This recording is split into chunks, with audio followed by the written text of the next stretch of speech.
Before I ask you a pretty uncomfortable question, I want to give you some quick context. I've spent over a decade in the trenches of personal finance and investments, literally over 10 years studying exactly how wealth is built and honestly, how it's lost. Today, we're tearing down the 9 invisible barriers that are standing right between you and financial freedom.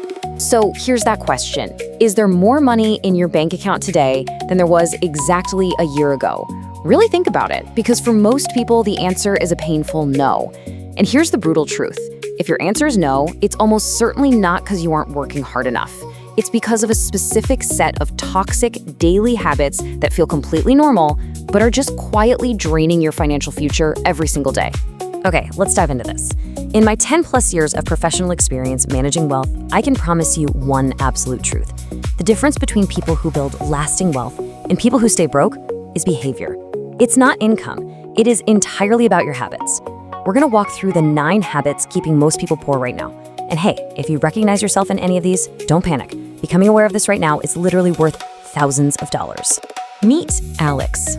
We'll call him the $120,000 illusion.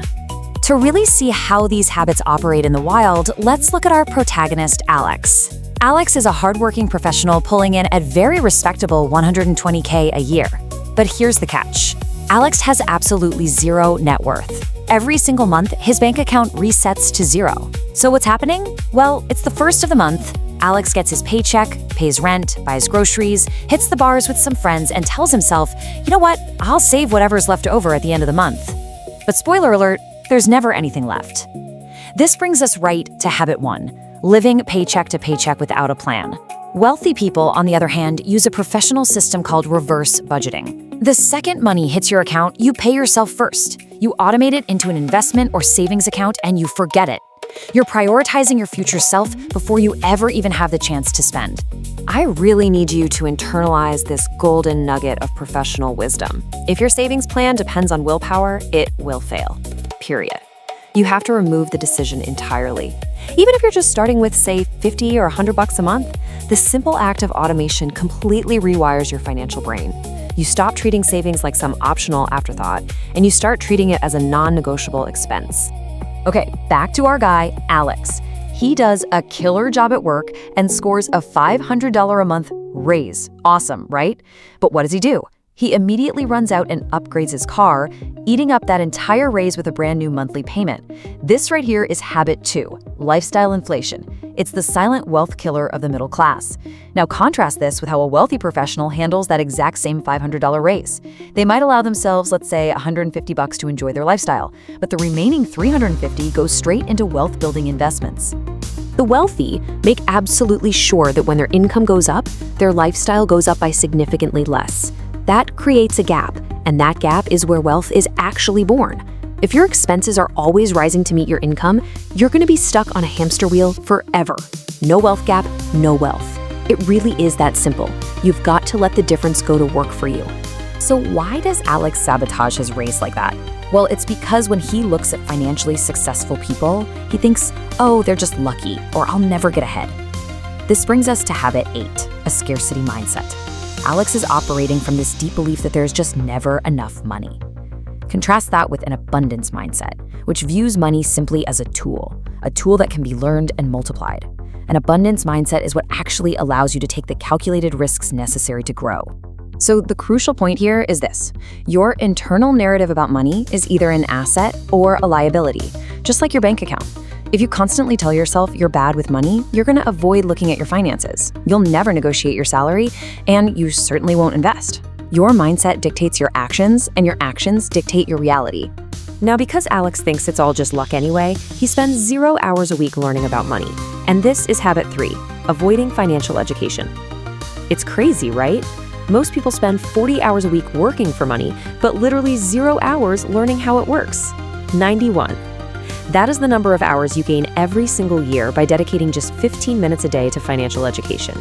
Reading a book or, listening to an explainer like this one, it compounds into life-changing knowledge. And ignorance has a steep price. Let's watch Alex swipe his credit card to buy designer clothes and the latest tech that he absolutely cannot afford in cash. He's falling victim to habit 4, consumer debt as a way of life. $6,000, that is the average American credit card debt, sitting at a totally suffocating 20 to 30% interest rate. Discretionary consumer debt is basically just renting your future income to fund a lifestyle you can't actually afford today. It is a direct wealth transfer from you to the bank. So why is Alex swiping that card? Because he just saw his neighbor's lavish vacation photos online and felt the need to keep up. Classic, right? This is habit 6, comparing yourself to others.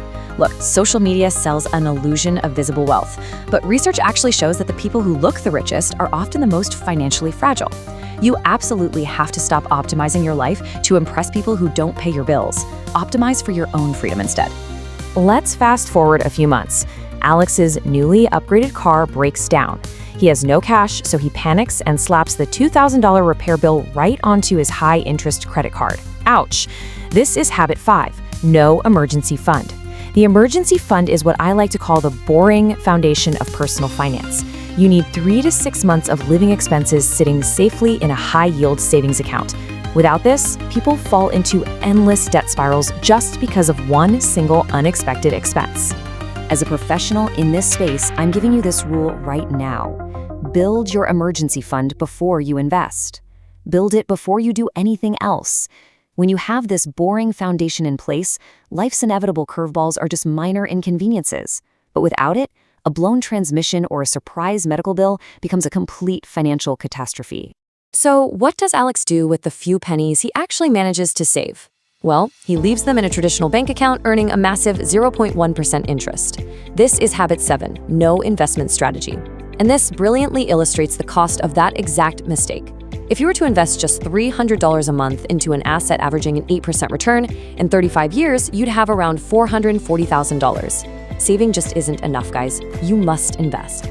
Look, if your money is just sitting in cash, you're actually losing about 3 to 4% of your purchasing power every single year to inflation. And you don't need to be some Wall Street whiz either. Consistently putting money into simple, broad market index funds has outperformed most professional managers over the long term. Remember, time in the market beats timing the market. Every year you wait is compounding growth that you can literally never get back. All right, so finally Alex is stressed. He's in debt and he's broke. His only solution? Try to work more hours. Maybe pick up some overtime. This is the ultimate trap. Habit 9, selling your time without building assets. If you only trade your time for money, your income is permanently capped by the hours in a day. You are just renting your time. The wealthy focus on owning assets, businesses, real estate, investments, things that generate income whether you're awake, asleep, or chilling on a beach. Now, this doesn't mean you need to march into your boss's office and quit your job today, but it does mean you have to start building streams of income that compound independently of your time. The ultimate financial goal is to get to a point where your money works harder than you do. That is true leverage. We have covered a lot of ground today, and the truth is almost everyone struggles with at least 2 or 3 of these habits. Hey, I did too, before I learned the systems I use today.